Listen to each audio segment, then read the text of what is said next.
Ladies and gentlemen, welcome back to another edition of your favorite NFL podcast. And yes, chaos is in the name for a reason, because despite only being 2 weeks into this very young 2024 campaign, there's chaos afoot, as you could tell by the title, because random coaches that should be getting fired by the end of this year, Coach of the Year candidates, first overall picks not being first overall picks, all that and more for us to discuss on this edition of your favorite NFL podcast. The Sports Agents of Chaos are here. It is just a destructive duo here. The other and final third of our troublesome triumvirate is not here at the moment. Our games master, Justin, will be joining us later in the episode. For how much of it, heck if we know, but we'll figure it out at some point. So we'll see that. So he may not be here, but the other man is here. Never bet on love, always pick logic. The man, the myth, the legend himself. They'll make folk songs about him one day. The Podfather himself. Rick, how we doing? If I had done that, by the way, I would have had a perfect week last week. So that's why I say, pick logic. don't bet on love. So, or don't bet on Graham Gano not being hurt and more ups, apparently, I guess. So, we're doing good. Ready for a fun Thursday night game and ready for another fun week of football ahead. So, can't wait. Indeed. Fun football and chaos is the tagline of the show, and fun football and chaos is kind of what the NFL has given us so far to this point of the season. Because there's some pretty good headlines for us to talk about before we end up getting to the hashtag SAOC pick challenge. Per usual, ladies and gentlemen, that is the second to last segment of the show before we get to the grand finale itself. You guys already know what it is. So let's not waste any time. Let's get into the games and let's get into another absolutely fantastic, mind-blowing fact of the week by Rick himself. So this is going to be a nice, terse, brief one, but I mean, it's a good one, I think. So the forerunner of the NFL, the All-American Football Conference, began in 1946. And in 1946, the powers that be in the AAFC were attempting to try and find a spot for a team to fill, basically, in like their markets. So they had New York, they had Chicago, they had a few other. Cleveland was the big one, the Browns, obviously. And they decided to try and get a team in Baltimore, with boxer Gene Tunney as the owner, but he couldn't secure the rights to the stadium initially in that 1 year, 1946. So rather than that, the Baltimore franchise, which would later become the first incarnation of the Baltimore Colts, mind you, was set down to a city that was budding at the time, but not really known for a pro sports town. See, this was a city that was culturally known as the Deep South, and it was not really well known for being a pro football haven or a pro sports haven at the time. And it was also one of the smaller stadiums. In fact, it was the second smallest city at the time in the AFC, ahead of Green Bay, because the Packers were still there too. But why am I bringing this up now? Well, Jurg, there's a game on the schedule that involves these two teams, if you can believe it. Because in 1946, the AAFC had a team that went 3 and awful. 3-11, by the way, is a real record there, which is awful. And they were the Miami Seahawks. So before Seattle, there were Seahawks in Miami. They were there for 1 year, and it was not thrilling. And then basically they moved to become Baltimore, and Miami would not have a team again until 1965. There's more drama to this story too that I could go in later on, which we could do. Ralph Wilson blocked the Miami franchise in 1960 in the very beginning. Joe Robbie and Danny Thomas, the actor, brought it back in 1965. And the Cleveland Browns back in the initial AFC were so good that they went to the 1946 title game against the New York Yankees. And I'll leave it there because I want to tease you a little bit for next week, because I'm going to tell you the story of how the Browns won in spite of not having their team captain and two of their other best players for this game. And a very, very interesting scenario that happened. So a little teaser for you for next week. This is like a 7-part mind-blowing facts series we're about to go down. Oh, yeah, because the All-American Football Conference, man, there's a lot of mind-blowing facts that are there. There's a lot of strange things that happened in the forerunner of the NFL. So, oh, my God. Yeah. That's fantastic. Well, once again, you show up with beautiful fact per usual, Podfather.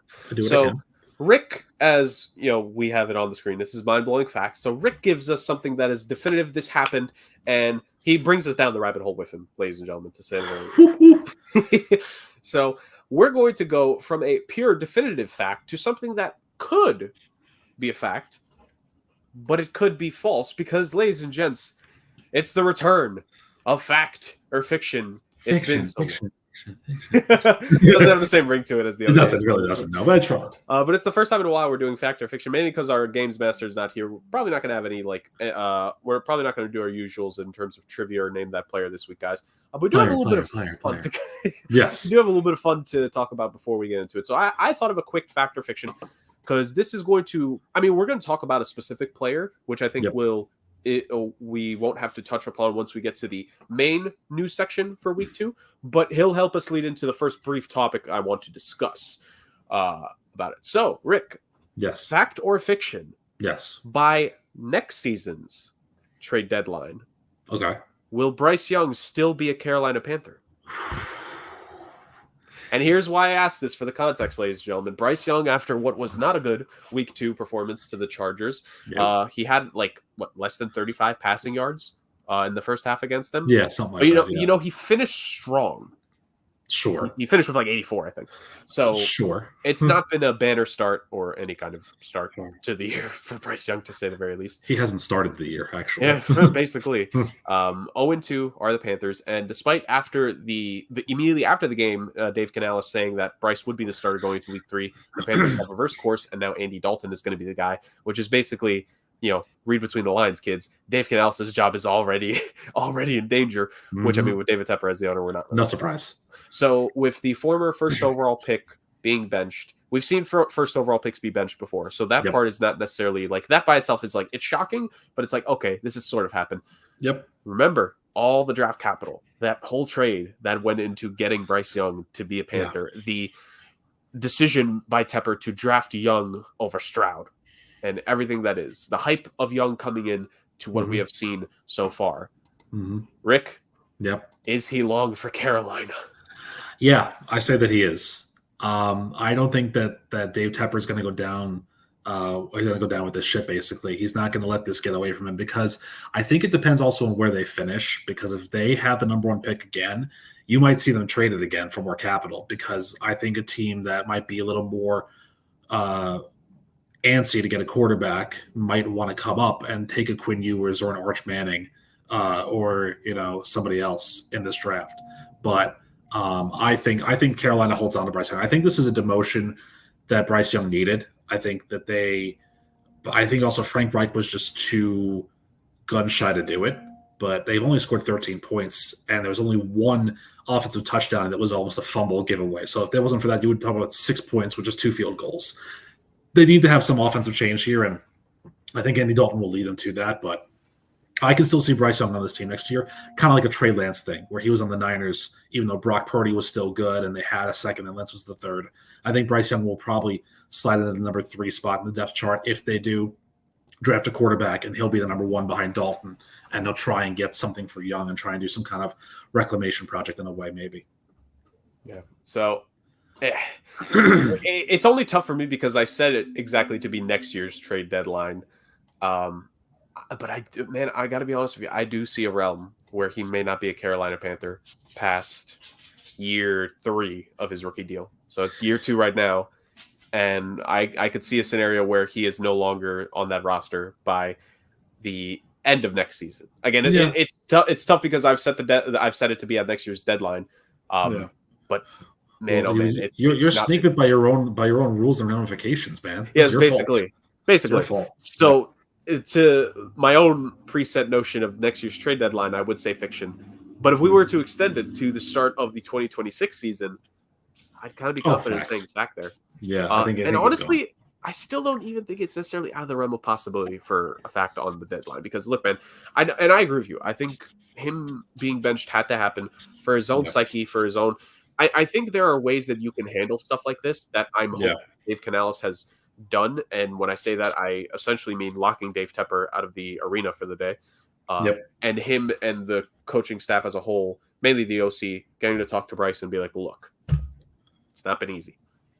No, it hasn't been. We're not going to bench you strictly on performance, even though the performance has not been good. But let us figure out what this offense can and can't do. Let us figure out what this team does and doesn't have. Yeah. And then we'll put you back in. No, Because sure. he's not going to ride the pine for 15 more games of the season. He will be back in the lineup. Yeah. The question will be what will be the state of the team and what all will be there. Like, Carolina to me is in the unfortunate position of, unlike a lot of bad teams where you would in theory think they should be selling off at a trade deadline, this team can't afford to sell off. No, they can't. They barely have anything to begin with. Yeah. So now, and it's truly insane when you consider what this team was. And I forget if it was a tweet or just a regular post that I saw days ago. But like, think about what this team had talent-wise at some point. But of the likes of Brian Burns, Christian McCaffrey, Jeremy Chin, and those guys, and DJ Moore in Chicago. This, by the way, is the most anyone will ever talk about Carolina ever. Basically, this is probably going to be the most we talk about them for the rest of the season. Yeah, true. But this, unless they somehow rip off like 5 wins in a row. Doubtful. Doubtful. But also, you couldn't have done that last year. Anyways, always a year too late on these, or a year too early. But essentially, like, this team is in a state where they can't afford to tear it down. Mm-hmm. They can't do that to Bryce, even Dalton as well. Like, they can't afford to do that to their current QB, so they need to keep all the talent they can. They need to figure out what they can with this roster. So I think Bryce is going to be there for the immediate future, obviously. But if things are not looking good by, let's say, week 6 of next year, there's going to be a lot of long-term questions about this team. Granted, if by chance Panthers fans are listening to this, first off, blink twice if you need us to get you out of Carolina. And also, we get it. Dave Tepper is the number one issue on that team. We fully agree. The unfortunate aspect is he's probably not going to sell anytime soon. No. Unless you can, get him in the kind of incidents that, certain quarterbacks that got paid $200 million by Cleveland have gotten into. Anything less than that, he's not going to be selling the team. So with that being said, you just got to hope that your GM can somehow figure it out, which is, here nor there. That your head coach and them have a game plan, which you hope can also young offensive mind. And you hope that Bryce is able to bounce back from this. Like, to me, that's the most important thing. Because here's the thing. He's still talented, man. Like, is he though? I think there's still. Is he though? I think there's something there. Is it maybe to the degree we thought pre-draft? Maybe not at this point. But my thing is, you can't strictly say shorter QBs can't work anymore, because we've seen a few guys now buck that trend. Okay. And to me, I mean, on a pure talent perspective, I'm picking Bryce Young over Russell Wilson any day of the week. So on that's almost as bad as you saying you would pick Andrew Bynum over Dwight Howard. I was doing the Stephen A. Smith. Well, thankfully I'm not to get Bayless. But no, in all seriousness, me taking shots aside, I think there's still something there with Bryce, but just clearly it's not going to, whatever good there is, it's not going to be any good on this team. Well, I mean, you might be right about that, because I think too, it's not in Carolina that I can say that there's any good for him, because, they were penalized 9 times against the Chargers if we're going to move forward and discuss that game, which we should. And a few of those, a good number of those penalties were by this offensive line. Remember, we talked about how Ike Ekwonu was supposed to, have this bigger year, and he just hasn't materialized to anything like that. And again, it's been disappointing, of course. And this offense just doesn't look. This offense doesn't have a true number one. Deontay Johnson's not your number one. You know who their leading receiver was last year? Last game. Tommy Tremble. I would have guessed the rookie wideout they had. Xavier? Yeah. Yeah, no, he was not really a factor in this game. I mean, he had nothing. He had no catches for no yards and nothing.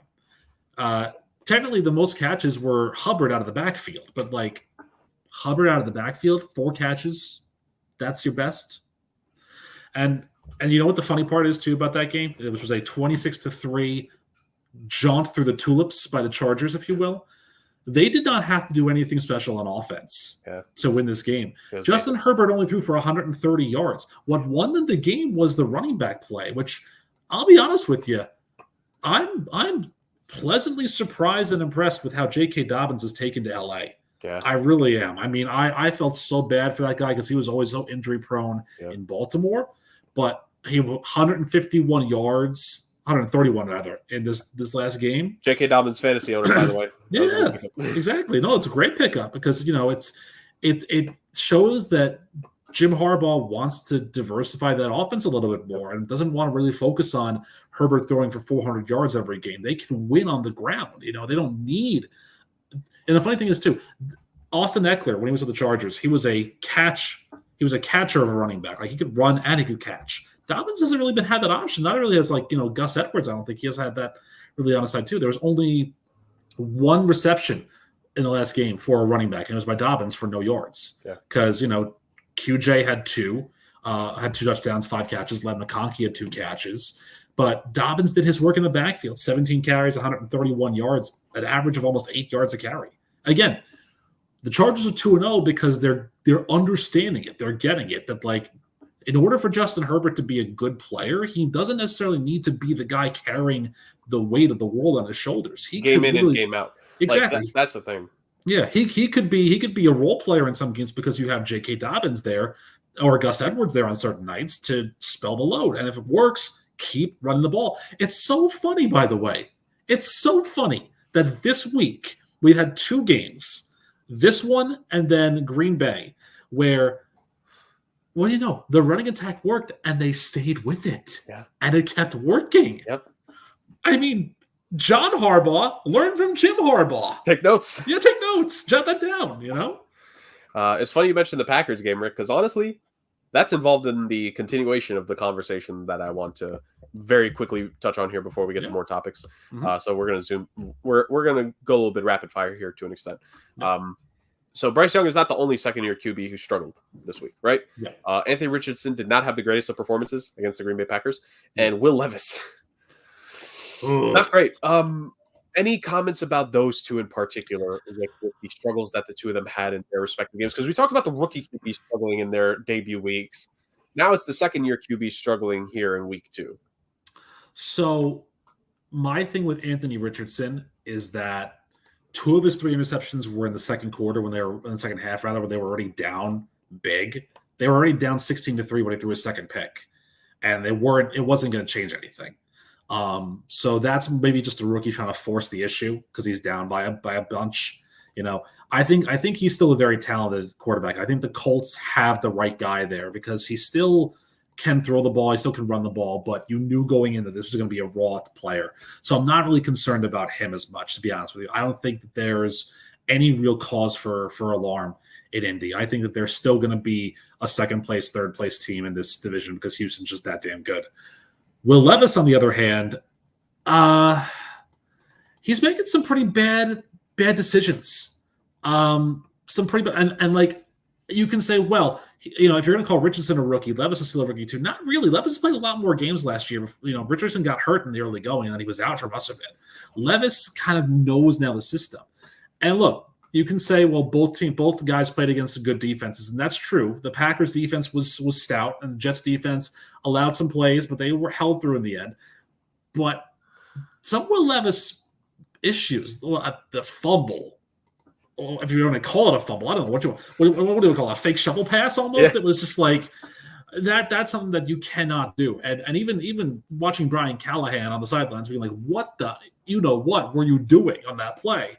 It's just like, that's cause for concern more so for me. Like I said, I think that Richardson is still finding himself. He's still feeling his oats a little bit, but he's also making rookie mistakes that you would expect for a guy to make rookie mistakes on. And again, they had the benefit of having a surprise year last year with Gardner Minshew, so they're fine. Well, Levis, on the other hand, I'd be a little more concerned about for me.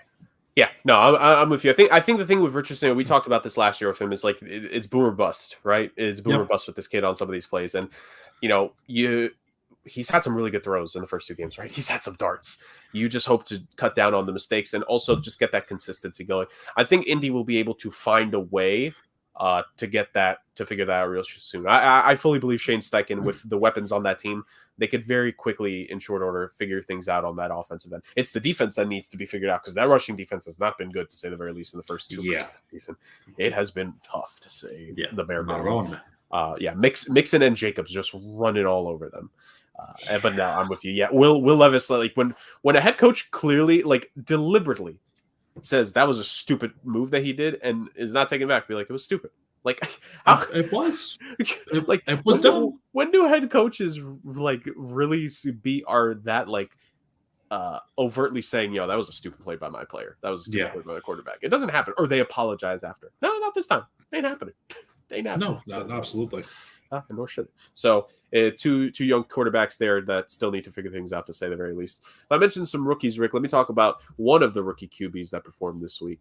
And I'm not going to talk about the guys that didn't really have banner weeks that once again led to losses. I'm looking at you, Bo Nix and Caleb Williams. I want to talk about the Jaden Daniels and Washington Commanders team that beat the New York Giants, specifically Rick. And this will tie in two other teams. And this will tie in the team with the coach's name in the title. It's all about tying everything in, ladies and gentlemen. Dennis.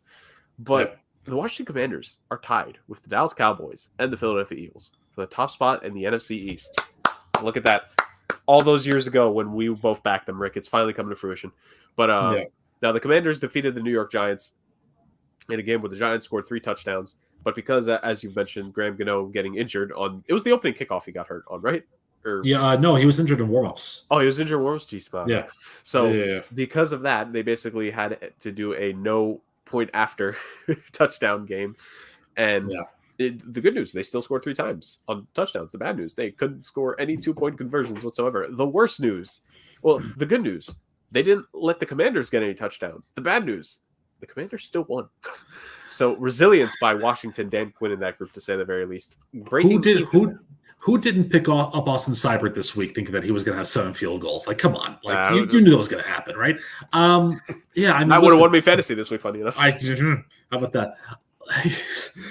I don't know if I can say that the Giants played a great game and still lost, because they still lost. But there were no massive turnovers to speak of. I understand the Singletary fumble and Neighbors dropping the pass on 4th down. I get it. But, like, Daniel Jones played a pretty solid game. Devin Singletary was good. Neighbors had 10 catches for 127. That was still something. Yeah. But when push came to shove, it was just a matter of the Commanders just made all the right plays to keep the drives going and get the Giants into a position where they have to give up field goals. That was the problem. Like, the Giants' bend not break defense is great, but when you're bending past your own side of the 50 and you're giving up field goals, it's not really ideal. You might as well be breaking at that point. Yeah, you absolutely would be. Yeah, I would agree with that. Heartbeat.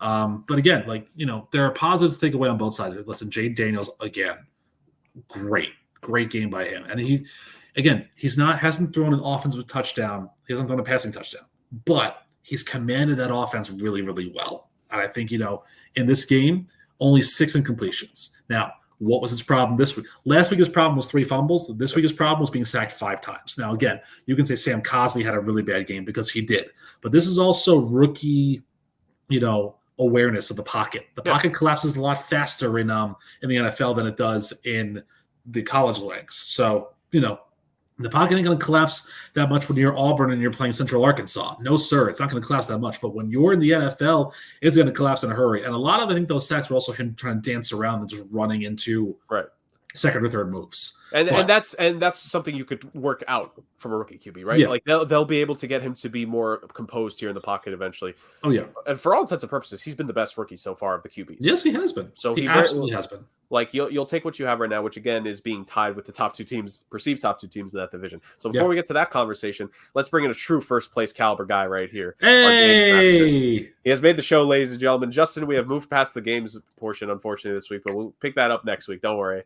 But we have plenty of football to talk about. You have joined us now as we are getting into the thick of the headlines that we're just running through here. So how was traffic?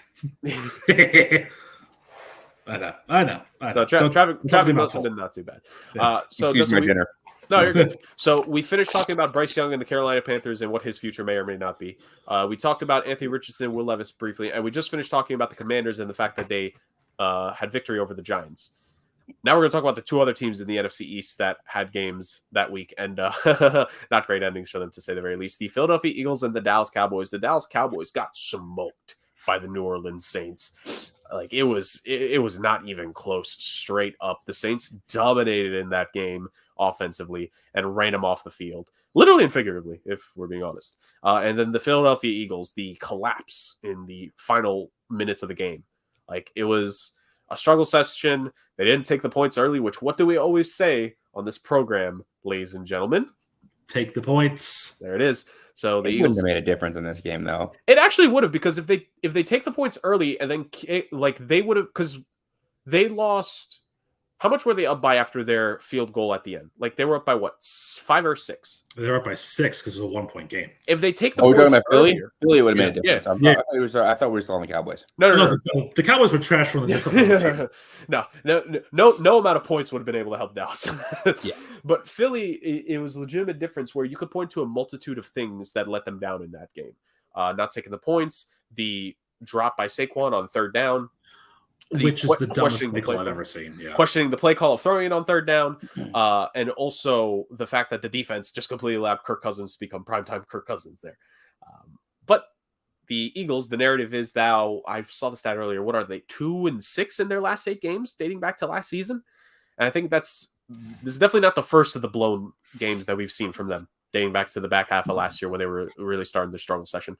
And then, of course, the Cowboys got absolutely smoked defensively by a team that there's some playmakers there. It's not even necessarily the playmakers you thought. Chris Olave has been silent to start the year for New Orleans, but it's the other guys on that team, man. It's Alvin Kamara with the best game he's had since even late 2022, and it's Rashid Shaheed. He's tell you about Rashid Shaheed. Hey, man. Hey, he is balling. So, Justin, we're going to throw it to you first. What do you make of the Cowboys and Eagles' respective losses? Which loss do you think – how do I word this? Obviously, I know in theory people would point to Dallas because the Cowboys lost in a blowout, but which loss do you think is going to play to that team's mind in the short term here? Let's say within the next 3 weeks. Who's more affected by the way they lost over their next couple of games? I'm going to say the Eagles. It affected me. It affected the both of us. It affected me. It affected me because it's the reason that I went 0-4 because I got robbed again. Saquon, why can't you catch a ball? Man, is there something I did to you? Like, come on. He shouldn't even be in that position, though. Let's call it what it is here. He shouldn't even had to be in that position. Yeah, they dominated that fourth quarter. They should not. It really shouldn't have been that close of a game. And the defense was porous at the end of the game. Falcons went right down the field. There was literally, it was a hot knife through butter. It was no resistance. And my question is, are you going to go for it on fourth down instead of kicking that field goal? I mean, you get it on fourth. You had it on third down. You dropped it. You get it on fourth down. The game is still over. And they still have to drive down the field and at the very least score a touchdown to win. The only difference is if now they have a field goal attempt to tie and you go into overtime and you still have another chance to win the game. So you give them worse field position and have a chance to win the game as opposed to saying, we think we'll win the game. And obviously you don't. So, I mean, obviously it's got to come down to coaching on that one. There's a whole number of different things. I mean, running the ball, obviously, that's why you don't pass the ball. Because no matter how perfect it is, sometimes it just doesn't work out for you. So many reasons why they should have won that game. That's the difference. The Cowboys had no business winning that game. They didn't play well enough. That was the Eagles. The Eagles should be 2-0. The Eagles should have won that game. Yeah, and you got to wonder, once we get later in the season, you talk about dropped games, whether it's in your division and, a conference opponents is the tiebreaker, whether it's for a wild card hunt, and maybe if the Saints, whether they're leading the NFC South so late in the year, or if they're a wild card team, how could this game cost you and I mentioned the Saints specifically when talking to the Eagles because Tampa's looked so good that the Saints, even if they continue to play well, they may not end up winning the division, but they could still be a wild card team. The Eagles, if they're going to be a wild card team, you just dropped a game. The Saints just won a game. So that gives them now a little bit of an edge when it comes to the standings. Again, temporarily, we're only 2 games in. You can, there's certain things you can only take so much into it. But what we have so far, it's not looking great for Philly, to say the least. Rick, I'm going to bounce over to the other game here of the two. Yeah. If you want to say something about the Eagles real quick as well, you can. But bouncing over to the other game, and the reason why I have the title is, we have to talk about it. The Saints' offensive explosion to start this year. What they score on the first 13 drives of the season? Something like that, yeah. That's nuts. That is insanity. Yeah. So yep. talk about the Eagles faltering and the Saints just pure destruction on offense. Well, no, I mean, Justin made all the right points for the Eagles, so I won't really talk about that. But I will take 2 sides of it for the Saints-Cowboys game. On the Saints side, like I said, This is what happens when you have a brand new, fresh offensive coordinator and really reinvigorate Derek Carr to be the quarterback that we know that he can be, that he wasn't that one good year in Vegas or Oakland or wherever it was, Jupiter. But this is what happens when you have a very solid offense that knows what to do. And you know what the funny thing is? It's like Carr, their game plan was, let's run the ball down their throats. Like, yeah, Deron Bland's hurt. Diggs isn't the same, but you know what? Secondary is secondary. Let's run it down their throats and make Micah Parsons and DeMarcus Lawrence try and stop us. And you know what? They couldn't do it. Alvin Kamara had, you said it, his best game. But even so, Jamal Williams, 8 carries, 39 yards. Taysom Hill, 3 for 18. The Saints team had 39 rushing plays for 190 yards. Like, Carl needed to throw the ball a certain amount of times, and he still completed 11 passes and had 2 touchdowns for 243 yards. Are you kidding me? It's the efficiency. Yeah, it's the efficiency. It's what it is. For the Cowboys, though, you said it's a funny thing you said efficiency. This game showed the Cowboys deficiencies, and that's a little scarier for this Dallas team that wanted to get back into the fold because they don't have a true number 1 running back. Rico Dowdle's not the answer. I don't think they even have a number 2 running back. No, Zeke is old. Deuce Vaughn barely gets the ball any time. And, I mean, you can throw the ball to CD all you want, and that's all well and good, but, other guys got to step up. And I get that Tolbert and Schoonmaker both had 6 catches, but, Dak, woof, man. Still a good game yards-wise, but 2 picks, talk about taking your team out of the game early. When you just don't show up in the first quarter, you're down 14-3 to this offense, the way that the Saints were running it. I don't know. So as much as Dennis Allen's coach of the year candidate for me, I give Clint Kubiak the coach of the year right now because I don't think there's anybody that's doing better than him. I wouldn't say, I'd say anybody who had to face the Panthers in the first 2 weeks is running for coach of the year candidates potentially. So this is what we were talking about last year when everyone predicted the Saints to be so good. Yeah. We thought the offense would be better. I mean, I don't know if anyone ever predicted that they would be perfect on their first 2 games in offensive drives. Yeah. They're 15 for 15 on cars on drives led by Derek Carr. But we expected more offense than we had last year, and it would have resulted in them probably winning this division because as good as the Bucs were last year, they struggled in games. Mm-hmm. Now they got some competition in the division, and I mean, it's going to be interesting to see when these teams face each other. And the funny thing is, too, that this is the game that ended the Cowboys' 16 regular season home win streak. This game. Yeah. Not a missed field goal, not a blown fourth quarter call, a 44-19 absolute failure to show up by Mike McCarthy's club. They got walked off the field, to say the very least. And you both bring up good points. What a difference it can make. I don't know what the exact title of the award is. I'm assuming it's just assistant coach of the year, I think is what the NFL technically calls it. Clint Kubiak is certainly going to be. And I promise you, it depends on what openings there are. 2026, he's going to be a head coach in this league. Just off of this alone. Because also, look at his coaching resume. He's been the offensive coordinator or passing game coordinator for several teams now, including a 49ers team last year that, how'd they do at the end of the season? Oh, they made it to the Super Bowl, by the way. And Brock Purdy looked pretty good in San Fran. So you have a guy in Clint Kubiak who's only continuing to be as excellent as he is. If anything, I would force Dennis Allen to retire and make Clint Kubiak the head coach. I would say so. But ultimately, the Saints are having the defense is looking pretty good too. Yeah, the Saints are having a 2024 campaign that should have happened in 2023 that they were hoping for after a rough 2022. So it's all just coming together finally for New Orleans. And and here's the funny part too about this whole thing too. Last year we said it was the offense, and it was Pete Carmichael Jr. who was running the offense. Yeah, and he's gone, and now he's in Denver as their assistant offensive coach or whatever it is, senior offensive assistant. And look how bad Bo Nix has looked. I think we see the problem, and I think it's Pete Carmichael Jr. We need to give it another week or two, but we're gonna have a discussion about Sean Payton soon enough on the show. Yeah, because it's not looking good right now in Denver. It's not looking good at all, to say the very least. Let me go to a couple teams here real quick, boys. I just want to read you a list of names, and I want either of you could tell me immediately, what do these guys have in common? McCaffrey, Cooper Kupp, Puka Nacua, Deebo Samuel, George Kittle, Steve Avila, Jonah Jackson are the listed names on the tweet that I'm looking at. They didn't RSVP to my birthday party. Justin, you are technically correct. They all got visited by the Athletic Duck and Nick Saban. Actually, Jonah Jackson did not get visited by the Ducks. You are incorrect, Rick. Damn. So because Justin is closer, he'll get the point here. Those guys. Points don't matter. well, later in the show they will. Yes. But technically speaking, Justin is closer being right. No, those guys are on the IR, whatever we're calling it nowadays, because baseball calls it the IL. NHL doesn't even say what the injuries are. Every league does it differently. But no, in all seriousness, those guys between the Niners and the Rams have landed on the injury report for the first couple weeks of the season. The NBA calls it load management. So yeah, basically. Yeah. The NBA calls it the Miami rule, basically, in the Spurs rule. Because those are, I'll be real, those are the two teams that started this. Rodeo road trip. But no, the Niners who lost to the Minnesota Vikings this past week, the San Francisco, I just mentioned them. The Rams, the Rams who lost to the Arizona Cardinals this past week.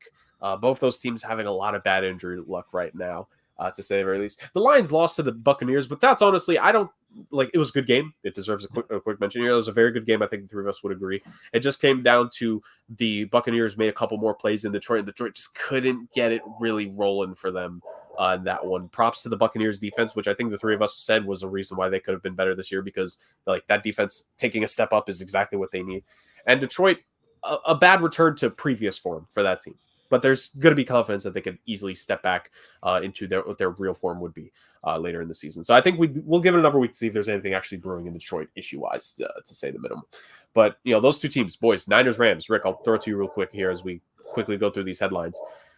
How worried do the Niners and Rams have to be, especially the Niners, who we've seen injuries derail championship hopeful seasons for them, and the Rams? Is this going to be the start of that slide? You predicted it, man. Could this be the start of this team sliding into a 5-12 campaign because they're missing too many guys? Well, I hate to say that I'm right about things, but I feel not really. I know.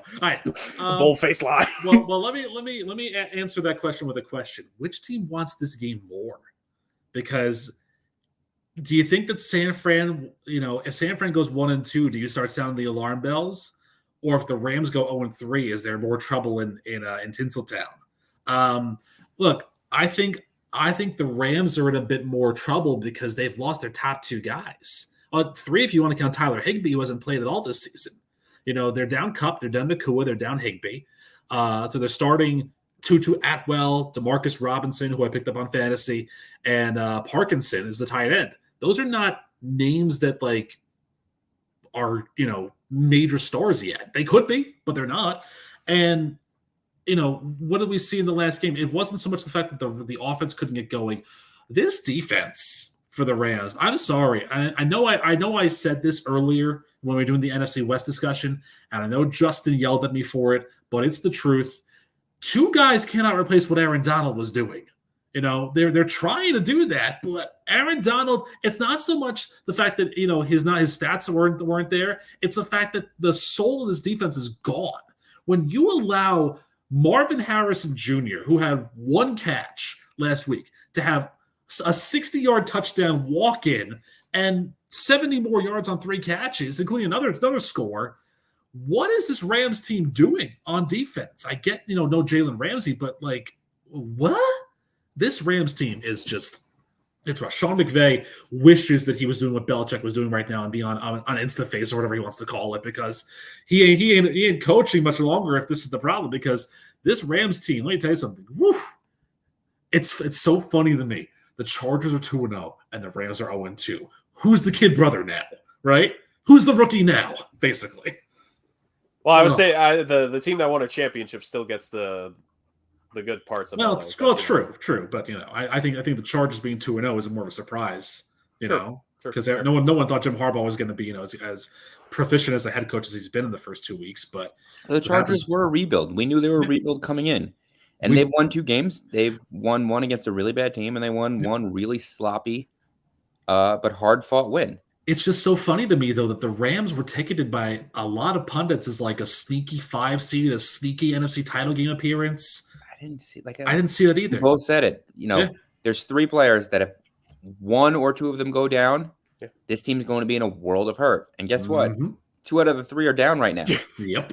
And one remains, and that last guy, by the way, he has a history of getting hurt plenty. So They all have a history of getting hurt. That's the issue. It's a ticking time bomb in Los Angeles right now. I mean, to be fair, the three of us compared to most pundits, we see better because the highest any of the three of us ranked the Rams in this division was just third.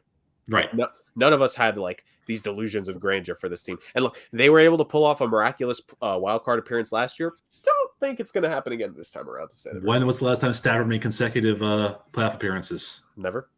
No, it was the first year in the last year in Detroit and the first year in LA. Really? But they made the playoffs last year in Detroit. I think they did. They were a later, but I forget what it was. Or maybe it was the last time that he started a majority of the games. But I was going to say we may need to again. But no, you're right. You want to talk about number one picks? Stafford is the ultimate number one pick right there, basically. So it's going to be very intriguing to see what the futures of both these teams hold. So Justin, any thoughts you have to close it out on the discussion of those teams? And hey, man, just got their first win with Aaron Rodgers, buddy. Finally, it was an ugly game to do it, but they finally got it. Yay! Although that's a team that suffered some injuries as well. Jermaine Johnson, I believe, is out for. Yes, he's confirmed out for the season, right? I think so. Yeah. Yeah, they put him on IR today. Yeah, it's Achilles. So, do you think? And maybe we could, it's not the most respectfully, it's Tennessee, so they should have won that game as much as they did. Justin, do you think this will make any difference now for this team when it comes to the Jets? The injury of Jermaine Johnson, the fact that the defensive line maybe isn't looking as of now up to what the preseason thoughts were. Is this going to be do you foresee any heightened urgency for this team to try to make something work with Hassan Reddick here? Well, there was urgency when they traded for him. They traded for him for a reason. Sure. Even last year when everyone said, "Oh, the rotation," they don't have a Hassan Reddick. They don't have a guy that can go out there and get 12 sacks off the edge. They just don't. So, it's a major blow. But there's other major blows here too. CJ Mosley went down last game. I don't think he's playing tonight. DJ Reed, their other number one corner, who sits across from Sauce, is the reason that Sauce doesn't have to shadow anyone. He went down. They have injuries on that defense. Yeah.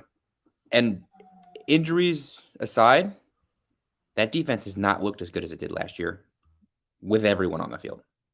I mean, San Francisco ran the ball down their throat with their backup running back and a left tackle that had been in camp for 3 days. And I get that he's a Hall of Famer. I do. He's a great left tackle. But you prided yourself on this defense. And the Titans almost moved the ball at will. I mean, they handed them that game, really. Let's be honest here. The Jets have not looked good in the first 2 games. And tonight is a major, major test. Because not only has New England looked a lot better than everyone else predicted they would, but they look like they're a pain in the ass to play. Yeah. And it's its first home game since Aaron Rodgers tore his Achilles. And are we the same old Jets? Or is there something to be hopeful for here? We're going to find out in about 2 hours, right? Yeah, we're really going to find out tonight. Yeah. Because this is a strong Patriots defense, and they could run the ball down your throat. And apparently that happens to be the Jets' weakness so far this season. And every team in the league seems to know it. So, yeah. I will say this, too, just looking quickly. Mosley is questionable for tonight's game. Carter and Reed are good to go. And Breece Hall had a quadriceps thing come up, but he's good to go. And for the Patriots, they're down Juwan Bentley. They've been a linebacker. He's out with a shoulder injury. So that's a significant blow for their defense, I think, because he's a pretty good player on the defensive side for them. Injuries clearly taking their toll on a good amount of teams here to start the 2024 season. And, I mean, what do we always say? It's really it's a game in a war of attrition, this league. And, it's one of those things where you hope you get healthy at the right time. Maybe you have to overcome this. And if you could just get that injury luck at the end of the year, if you're in the conversation for the playoffs, maybe you get to go on that run from there. But obviously for a bunch of these teams, it's, we've just listed 3 of them right there. And I know we mentioned Detroit and Tampa. I don't think off the top of my head there's anything too severe for either of those 2 squads at the moment right now. But it's something to just keep an eye on, to say the very least. So there is that. Looking at the standings, I think we've hit on a lot of key points. Is there any stories you guys want to briefly go over before we continue on to the pick challenge. Well, who should be more worried in the AFC North is my big question. That both those teams lost those games last week, coming down to the wire. Now, you can be all antsy about it and say the Bengals lost because of the referees as well. I mean, I get your vibe, but again, Joe Burrow hasn't looked the same. Yeah. And the Ravens, you can say let the Raiders back into that game. The Raiders, 100%. they played incredibly well. But both those teams are 0-2. Who are you more worried about is correct, because the Ravens kind of gave up control of a game that they were winning. Yep. Again. Yep. You know what I mean? So, I mean, they've lost both games in the fourth quarter. So what's more likely to happen? One of these teams starts off 0-3, or they both get their first win this week. We'll get to that in a couple of moments when we do talk about the schedules. But yes, so like it is going to be something that it's critical for both these teams. I know off the top of my head the Ravens play the Cowboys. Bengals host Washington, I think. And that, I mean, you want to talk about your season kind of being on the line prematurely. Yeah. Well, again, like going into the season, that game I think we said would be a cakewalk, but now not so much. You say that. You can't say that, especially because the fact that that's a dual threat quarterback, and of the Bengals' first two games this season, they haven't necessarily been dealing with dual threat quarterbacks. Right? They haven't done very well. Like Jacoby Brissett and Patrick Mahomes can both move, but they're not like, unless something big happens, neither of them are going to get 100 rushing yards. Jane Daniels can get 100 rushing yards. He absolutely can. This could be one of those signature games. I want to give this topic one more week before we discuss it next week. But the idea that as of now, early in the season, I don't think it's going to be a quarterback winning the Offensive Rookie of the Award this year. As of now, again, we're going to give him more time to marinate. But I wouldn't necessarily give it to Daniels just off the first 2 weeks of the season, because both Maserati Marv and Neighbors performed phenomenal last week. Can you give it to Joe Alt? He's 2-0. Hey, Joe Alt delete, baby. That's what the Chargers fans are calling him for a reason. Exactly. I want to hit on this point before we move on. Since 1991, 9 blown double-digit leads in the fourth quarter. John Harbaugh. Look, I've brought this up before, and because he's done winning, it gets ignored. And Rick knows I'm not afraid to question coaches that have done a decent amount of winning. Well, you know, Rick knows this. I question what's about to happen here. I questioned Bill O'Brien when things were going good in Houston. I've even questioned Mike Tomlin, friend of the show, in the past. I don't anymore, but I did in the past. John Harbaugh. What is going to happen here with 9 blown double-digit leads in the fourth quarter for you? With constantly having questionable fourth down calls. Because once again, in that first game of the season against the Chiefs, if that touchdown had stood, if Isaiah Likely didn't have Kevin Durant's shoes that day, he called for 2. Yep. This dude is these Ravens under him are notorious for not converting on these fourth downs. Well, yes, fourth downs, and the 2-point conversions at the very end of the game in particular for him. They've messed it up multiple times. At some point, I'm not saying fire the man. I'm not going to go that far. Okay. But you need to call into question some of his critical coaching decisions. And by the way, the guy that he superseded of this, because he was tied with someone before this past game, he was tied with Andy Reid. Andy Reid was criticized for year after year after year. It's not just the winning that has helped Andy Reid. It's the fact that he's actually cleaned up a lot of what was his issues in Philly and his early years in Kansas City. Now, yes, do Mahomes and Kelsey help that? Absolutely. But you could tell that Andy Reid, even still, as he keeps getting older, has evolved as a head coach and evolved as a play caller. Yeah. John Harbaugh, he's not going to be. I honestly need to wonder: is he going to be one of these guys that they got lucky to win the Super Bowl when he did? Because right now, if he did not have the Super Bowl on his resume, his job would be in jeopardy. Because there's no way you can excuse that much futility in the fourth quarter. 9 blown double-digit leads. Well, let me ask this question too, just as a thought process here: is it so much Harbaugh or is it the quarterback more so? Because the Super Bowl was won with Joe Flacco, who's not the Lamar Jackson type quarterback. What has been my thing with Baltimore going, constantly? When the quarterback has too much time on his hands or takes too much time or stands in the pocket for too long, the offensive line collapses around him. And when Lamar's holding the ball for 5 or 6 seconds, that offensive line, they're going to lose out on that so second and third pushes. And a lot of that too, I mean, the play call is a little stagnant because the guys aren't getting open, and that's why Lamar's standing there so much. But I think there's deficiencies on both sides, on both the head coach and the quarterback. I think when you have a supremely talented player, if they're not a mental head case and they're not making game-breaking mistakes for you, I'm going to look at the head coach.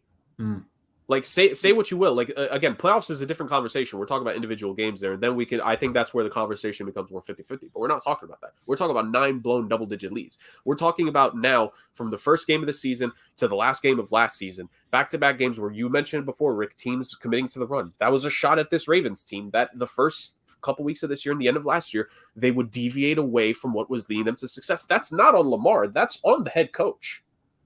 This is just another example of these issues popping up for John Harbaugh. And it's going to come to a time where if Lamar gets hurt, this team is screwed. If Lamar gets hurt, this team is screwed. And John Harbaugh isn't going to be able to hide behind his quarterback failing him at that point.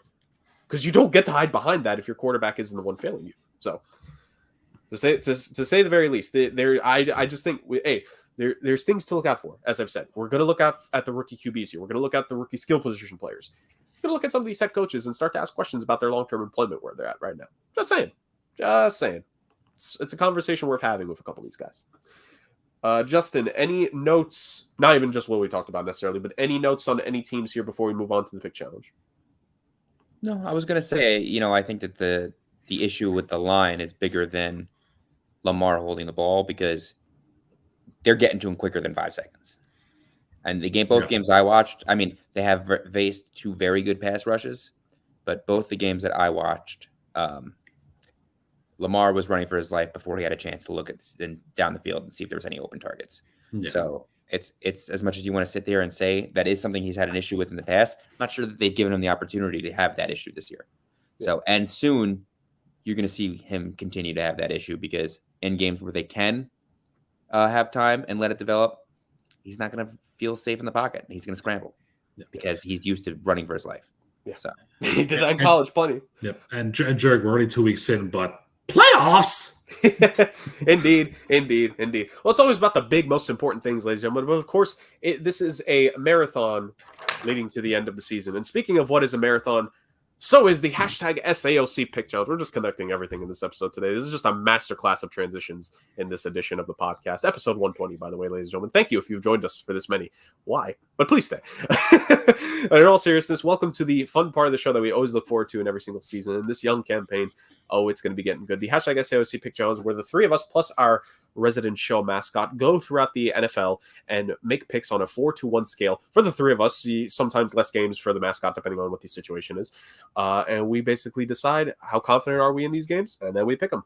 4 being most confident, 1 being least confident. You have to make at least 1 upset pick per 4 games selected, but the lowest it can be is your 2. You can have multiple upsets, but if you only want to pick 1 upset, the lowest it can be is your 2-pointer. You may not make it as your 1-pointer. No one has ever broken this rule. I don't think any of us will ever break this rule. I don't think we'll allow anyone to break this rule necessarily because I think we're pretty forgiving when it comes to that. And you can pick a tie, ladies and gentlemen, which I think we're going to be slowly approaching tie consideration territory here soon enough. But we can pick a tie, but it must be used with our 4-point pick. But in accordance to that, it becomes a 5-point pick. And if that hits, it's a pretty good week to say the very least. So I think I've listed all the rules at this point. Podfather, update the people, and let's get this show on the road. Where are these picks? Where are these odds coming from, though, Jerk? Oh, yes, you're right. We go based off of the spreads and odds given to us by our friends at ESPN Bet. Now, unfortunately, this is a rare scenario where at least it hasn't updated for me. If it's updated for you boys, please help me. But it has not updated like the necessarily points favorites of these games for me. However, the way that we'll be able to, finagle our way around that is going back to the old days of betting, which is just look at the lines. Like Pittsburgh is a minus favorite to the Chargers. So that means when the eventual point spread come out, even if it's a very slim margin, very safe for us to assume the Chargers are the underdogs there. Well, so as we're recording this, we can make the Chargers our upset pick if we do so choose. So I want to clarify that for the people. The only game that looks to be exactly even between 2 teams in terms of them being on the same side of things is, give me one moment. Where's this game? I could have sworn there was one. No, that was last week that there was an even game. The line might have jumped, but Baltimore is a -1 on Dallas. Oh, I will say, too, they do have over-unders. The Pittsburgh Chargers over-under is 35.5. I think I'm going under that one. We have to hit under that. So that being said, and our rambling continuing. Yep. Podfather? Well, ramble all you want because, Jerk, you had a perfect week. So you go from 2 points to 13 points. We had an interesting thing happen with the second place because it seemed as though I got all my points minus, betting on love instead of logic. And so I'm at 8. Utah, the Gopher got up to 8, and Justin stayed at 8 because he didn't have a win last week. So, but hey, well, we'll figure out a punishment for you soon enough. But that's okay. Not a big deal there. I will say that in the case of a tie, it does revert back to who was in last place going into the prior week, which means that I will get the first pick. But I will say that for admin purposes, the Thursday night game was off the board. Yes. I did a prior wheel spin, and the Gophers taking the Jets at 2 points with that pick. So that game is off the board for us to take. Now, I will have the first pick for this one. This is a rough week because there's a lot of matchups that I'm looking at that I'm like, how are these games between 2-0 teams? Yeah. Like the Steelers Chargers is 2-0, Texans Vikings 2-0. I'm going to go with a pick that's a little bit risky, but I think it's going to be a good one. And I'm going to take my 4-point pick, not an upset. I'm going to take the Seahawks over the Dolphins. Skylar Thompson starting, first game in a while. The Seahawks defense is nasty. The game is in Seattle. You saw what they did to Bo Nix. Give me the Seahawks on this one. So then by that logic, Justin will go next. Then Jerg will have 4 and 3, and then we'll snake back. I hate picking in the middle. I know. Yeah, it's not fun. Well, I've also never had a freaking winless week, so this is just a rough spot. And the pick in the middle on a technicality too. I know. I'm gonna go with an upset with my 4-point pick, guys. Okay. I am really feeling this game. I don't know why. Maybe it's something wrong with me, but I think that the Vikings at home are going to beat the Texans. Ooh. No Joe Mixon today in practice. He's been out. He's banged up. I think the Texans as a whole, their receiving core has been a little banged up. And as banged up as the Vikings are, I think everyone's expected to play as of right now. Yeah. Fingers crossed. To my knowledge, I think. So that's the hard part of picking on a Thursday. But I think if the Vikings are healthy and they show up, I mean, they just beat the 49ers pretty convincingly. I mean, I know it was a close game and it came down to the end, but they looked like they belonged there. Yep. And the Texans, as good as they are, I think are not as good as everyone had pointed them out to be coming into the season. So I could see Sam Darnold going 3-0. I mean, maybe he comes down to earth eventually, but he looks pretty good in that offense right now. Yeah. Indeed he does. All right, my turn. Give me the Buccaneers with my 4-point pick. Mm-hmm. Favorited. I don't have a point spread. If you guys have a point spread, let me know. 6.5. 6.5. So it doesn't surprise me. Tampa over Denver. And Tampa's looked really good to start this year. And I think they started. Did they not start 3-0 last year too? So it would be back-to-back years. This team's going to start 3-0, and it wouldn't surprise me. This team's looking really great.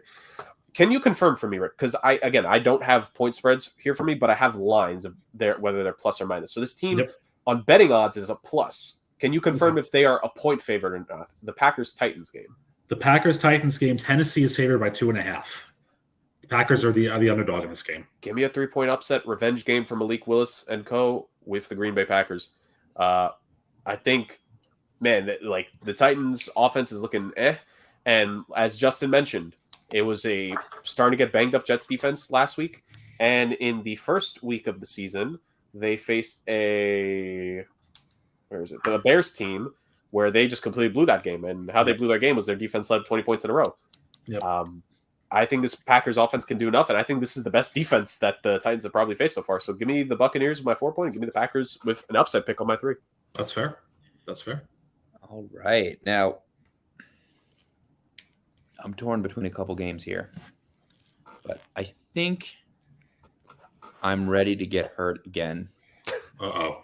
And I'm going to pick the 49ers over the Rams. Ooh. There we go. Yeah, I just think, like I said, there's really not a lot going on in LA. I think the 49ers are very upset about the way that game played out. They did not expect to be 1-1 at this point. And I think they're going to lay it on to the Rams. I like that.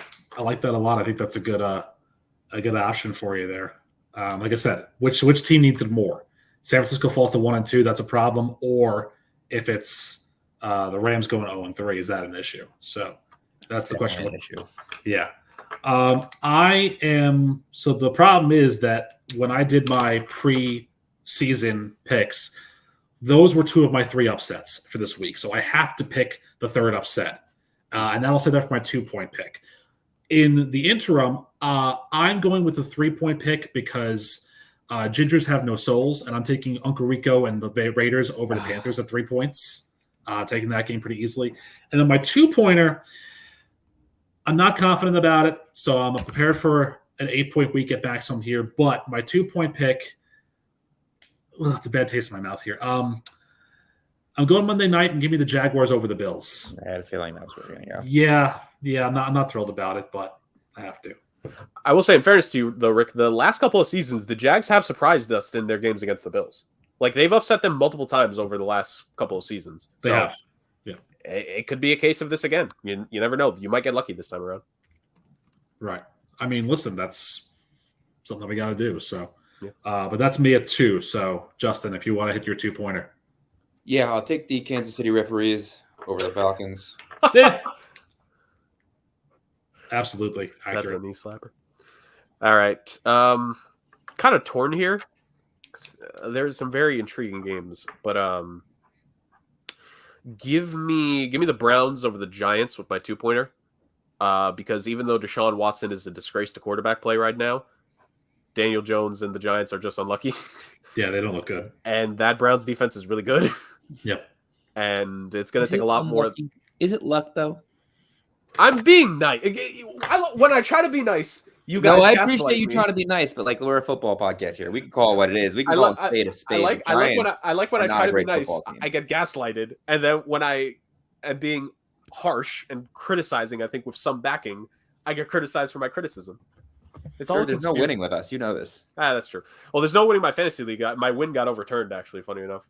Really? Yes. So some stat counting happened, and I got 2 points taken away from me on the Niners defense. So my win became a loss. Oh my gosh. Yeah, that pissed me off today. That's devastating. Wow, that's bad. So for my 1 point, because I made my 2-pointer, my 1-point pick, give me, this team has to turn around at some point. The 1-point pick, Rick has said it, like even though 1-point pick can be the difference between a perfect week, it can also be where you have a little bit of leeway to play with. Give me the Bengals for my 1-pointer. If they're going to turn around, it has to be this week. So give me the Bengals on that end. So I got Bucks, Packers, Browns, and Bengals. A lot of letter B in there. Yeah, how about that? Letter B. Justin, your 1-pointer. Interesting.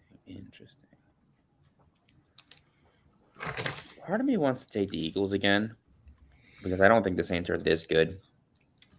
But I'm gonna stay away from it. I'm more confident in the 0-2 Ravens to beat the Cowboys in Dallas. Interesting. Yeah. Interesting. All right. Well, so then I think I'll wrap this up by what am I doing? Who am I? Where am I? Oh, yeah. Your 1-point pick. Thank you very much. Yes. I will wrap this up by going with a team that I picked to win this game at the very beginning of the season, and I didn't expect them to be this good. But give me the Saints over the Eagles at 1. That's my pick there. And then I'll fill in for the Gopher, just so you guys are aware of this. Gopher is going to go Arizona over Detroit in a 4-point upset this week. And then we'll take Pittsburgh over the Chargers at 3. And Indy over the Bears at 1. No, Bears. Exactly. So to recap quickly, as I have to go down to resume following duties, so Jurg can close the show out. RANT, rant, save for next week. Jurg, Tampa at 4, Green Bay at 3, Cleveland at 2, Cincinnati at 1. The Gopher goes Arizona at 4, Pitt at 3, Jets at 2, Indy at 1. Justin goes Minnesota at 4, San Fran at 3, Kansas City at 2, and Baltimore at 1. And I go Seattle at 4, Vegas at 3, Jacksonville at 2, and New Orleans at 1. Gentlemen, until next week, may the Jets win and ruin all of our hopes. So I will see you all next week. And Jurg, close out the show only way you can. Well, honestly, since Justin has missed some time, I actually wanted to let him catch up a little bit here before we end up closing the show. I think it's only fair to say the very least. So, Justin, as we are finish with the main parts of the show, let's let you expand a little bit because you got in late. Your job, unfortunately, we actually have to work in our lives, ladies and gentlemen. We unfortunately don't just get paid to sit around all day, unfortunately. That'd be amazing. If only, man. If only. Well, on a 365 days a year business is what I more so mean by that. Not just a couple weeks at a time.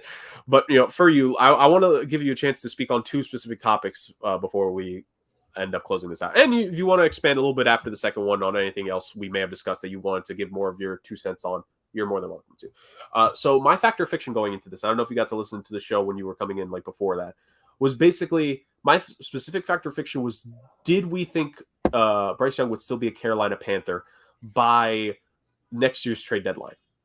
So let's say post trade deadline 2025, would he still be a Carolina Panther? The both of us technically said fiction because I put the deadline at the deadline. But even for you all, we're a bit different. Do you think after year 3 he'll still be on the Panthers, or do you think there's a chance he gets traded after next year? I think there's a chance. I mean, it's obviously going to depend on how he finishes out this season and then hopefully starts next season. Yeah. But, I mean, it's a little early to say, but, I mean, it's clearly an issue with the organization. So, the question is not whether or not he'll be a Panther. It's whether or not he can have success somewhere else. Or did they ruin him forever? Right. The way, kind of like the way the Jets ruined Zach Wilson. Yep. And tried to ruin, apparently, Sam Darnold and Geno Smith, but couldn't. So I do think he ends up on another team eventually. I don't know if it's specifically after next season, because I'm sure he's got 4th year there, right? And then he's got 5th year option. Yeah, but we'll see. I mean, his start there has not looked good. Yeah, it's been tough to say the very least for Bryce Young, and we were kind of talking about. I just hope the kid gets his confidence back because I still think there's something there. I still think there is something there with him. There's a reason he was picked 1st overall, man. There's something there. Yeah. Like I still believe there's something there. I was telling Rick, it's like I don't think you can't necessarily just like count out a QB because of the height anymore. We've seen successful quarterbacks in this league that aren't 6'1.5", 6'2" and more. Like it can happen. It just needs to be the right scenario. And I mentioned some of the guys in the past who did find success as shorter QBs, that they're either presently in the right scenario or they were in the right scenario when they were in the league. In the case of Drew Brees, short quarterback, but of course the success he had with New Orleans. Currently Baker right now in Tampa is phenomenal, and his best year he had in Cleveland as well. Like, we can't just say, oh, short quarterbacks can't work. It has to be more than that. So I want to give plenty of time, and I hope Bryce does get his confidence back. And if Bryce Young ever somehow stumbles upon the show, we believe in you, to say the very least. So that was one of the main 2 things I wanted to ask you on. Second thing, obviously we spoke about the Jets earlier with your analysis on them, things that have kind of gone wrong and like your apprehension going into this Patriots game. Can you give us a way or two looking into this game for the Jets that you think what they can and maybe, well, I shouldn't say will, but what do you think they can do to find some real success in this game, Justin? Aside from this, yeah.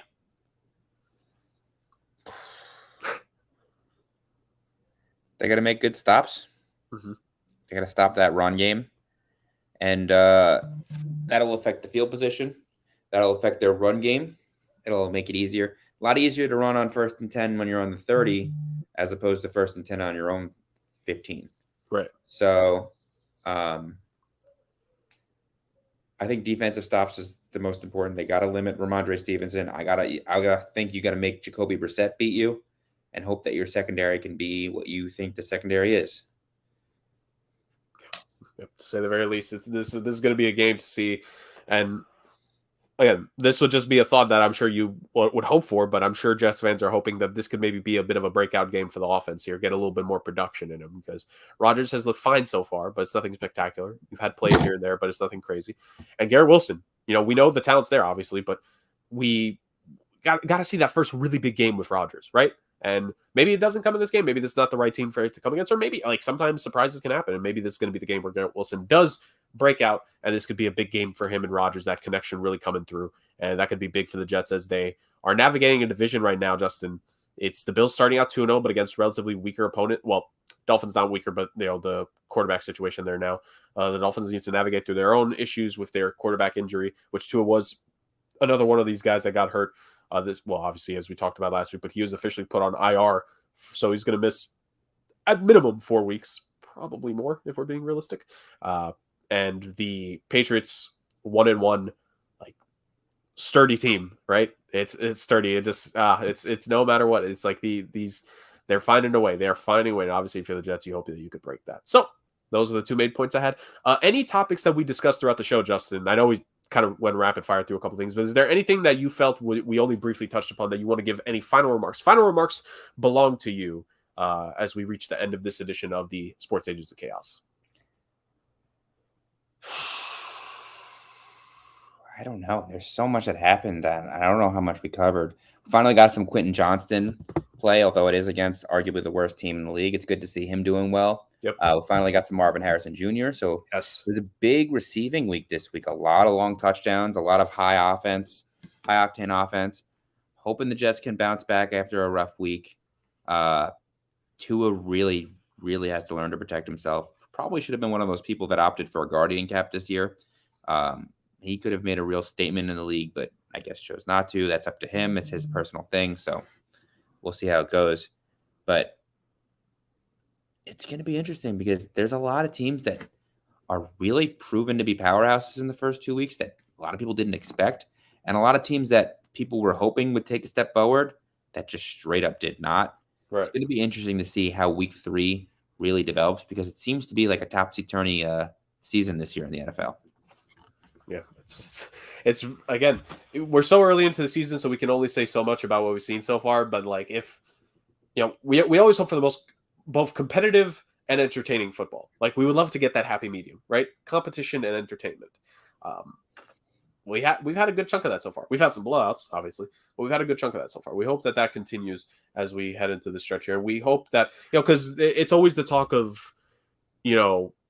when a team starts 2-0 or 0-2, the next week when a team starts 3-0 and 0-3, the odds of them making the postseason, right? Like, that's when the conversation, like, those percentages come out and stuff. And we have a good amount of on both sides, 2-0s and 0-2s. Like, how many more perfect and imperfect teams are we going to have at the end? Whose seasons are we going to be able to write off here in short order? But what teams maybe could be gearing up for a bit of a comeback in the season, right? And the 2 years that we've done this show, we've seen comebacks happen because last year was the Rams at the middle of the season. And the year before that, I know this is ironically sticking to the NFC West, but the year before that, the first year when we did the show, that was the year where San Fran, this was like before they reached this current peak again. Jimmy G was still there. They were like 3-4 midway through the season, and then just tore it up at the end. They lost in the NFC Championship game to the Rams that ended up winning the Super Bowl. So, like, we've seen it the last couple of years, right? Teams can bounce back from these slow starts. They can bounce back if they're 3-3 or so at the midway point of the season. So, even though some teams will probably say it's eventually over, don't necessarily count every single team that might struggle to start this year, right? And I think that's all we can always ask for. And I don't think it's just like drumming it up for conversation or content or anything. I think there's legitimately a couple teams here, talking about the Ravens and the Bengals, that will bounce back from their 0-2 starts and could really make for some more entertaining football as we go. And some 2-0 teams that are probably going to struggle. Pittsburgh, Buffalo. Anyways, that just about wraps it up on this edition of the Sports Agents of Chaos, ladies and gentlemen. Thanks so much for joining us on this episode. Chaos After Dark edition, the first of this season. Schedule is obviously going to be very intriguing as we go through the weeks, but don't worry, we'll always find a way to bring you guys an episode because rain, sleet, shine, international traveling from ourselves, domestic traveling, and being in different states, it does not matter, ladies and gentlemen. We find a way to deliver no matter what. Great week this week for us to talk about. Week 3 hopefully will give us even more, and then we move on to the next edition of the Pick Challenge. Keep on chugging along from there. The season has just begun, and we were so very thankful and grateful if you have found this podcast, if you're continuing to listen to this podcast, to join us on this ride. 2024, let's have some fun. Thank you so much. We'll see you guys next